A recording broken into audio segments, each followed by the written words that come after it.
56, 56, 50, 56, 57, 58, 59. 1 minute, Sonny announced. He didn't even wait for me to move, just started winding up, and I couldn't really see, but I could tell. Okay, okay, I quickly got out of the way, started back toward Coach and Dad, who were now sitting on the bench. Same bench me and Sonny and Patty and Joe sit on every day. Coach was rubbing his face, swiping it with his hand, pinching his nose. Dad was rubbing his hands. I walked toward them across the grass, already knowing what had happened, what was happening. It was clear. Even though the closer I got, the more they faded away. The rest of the practice was Coach blowing his whistle, me running, counting off, jumping hurdles, waltzing, finishing. My dad meeting me to walk me back and start, running, do it again. On the walk back, my dad would say stuff like, "Getting any easier? No. Well, take it from me. It won't. But it does matter." No. Exactly. Just remember the upside. You're always going to be bigger than the hurdle. And then one and last one, the one just before the rest of my teammates came running back across the field toward the track. Lynn in the lead, Chris not far behind. My father, on our way back to the starting line, simply said, "Thank you." For what? Remember when I said I see a lot of you, of me and you? Yeah. Well, I think there's some things in you that you see in me, and I didn't even know they were there.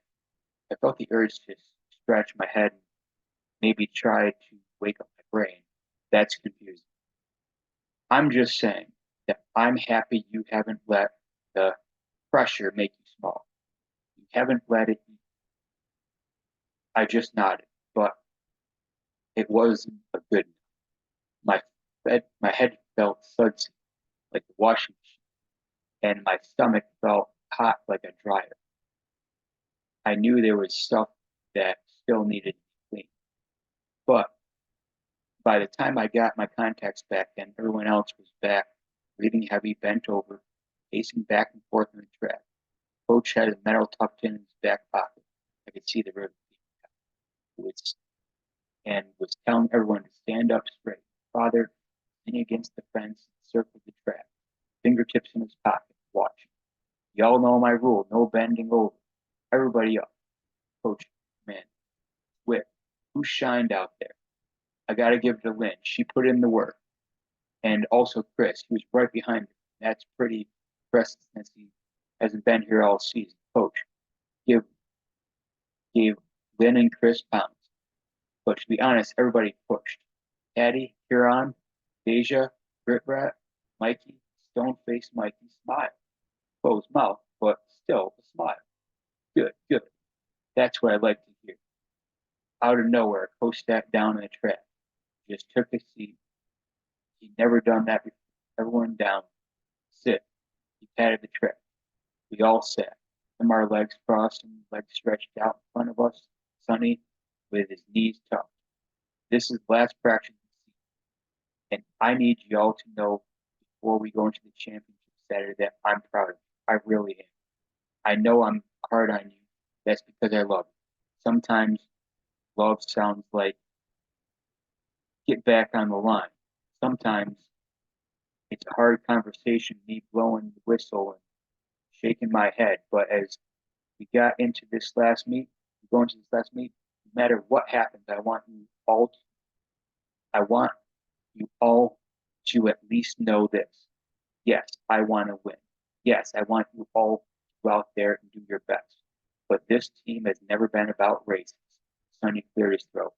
Or throne, Coach amended. This team is about team, about y'all, about the lane. Sonny cleared his throat again. The circle, y'all in it, no one's timing or cheering. The race, you're running when no one's looking.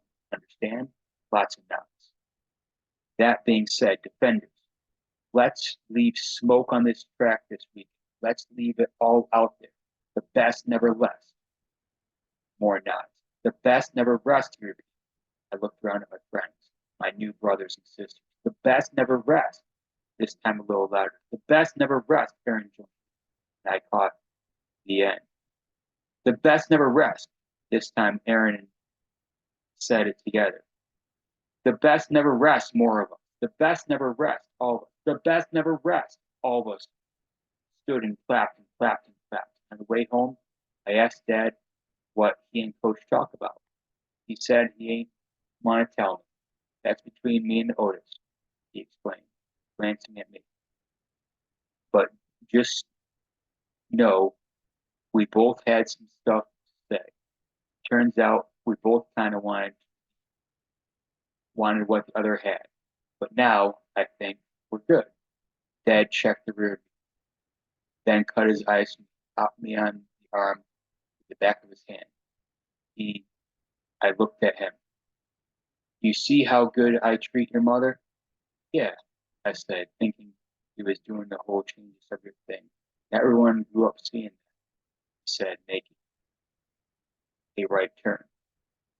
So you make sure you treat her the same way and anyone else you love.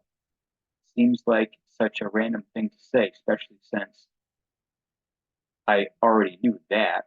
She worries about me all the time, and I worry about her too. Matter of fact, I've been worried about her all day. Dad and me both had been. So we stopped and picked up some flowers on the way home, hoping the smell of them would make her gag. When we got inside the living room, Mom was in the living room, knocked out on the couch, a stream of drool sliming out of her mouth. Dad bent over and kissed her on the cheek, as if it wasn't there. There was a small trash can beside her, nothing in it, thankfully. A jar of peanut butter next to the can. I took the flowers, cut the stems, just like she always did, put them in a big plastic Slurpee cup, and set them on the coffee table in front of her. What we gonna eat? I asked my dad softly so I didn't wake my mother. Dad shrugged, opened the fridge. Any peanut butter left? He asked, crept over to grab the jar on the floor. Yeah. Well, I'll see what we can do. We call it the new.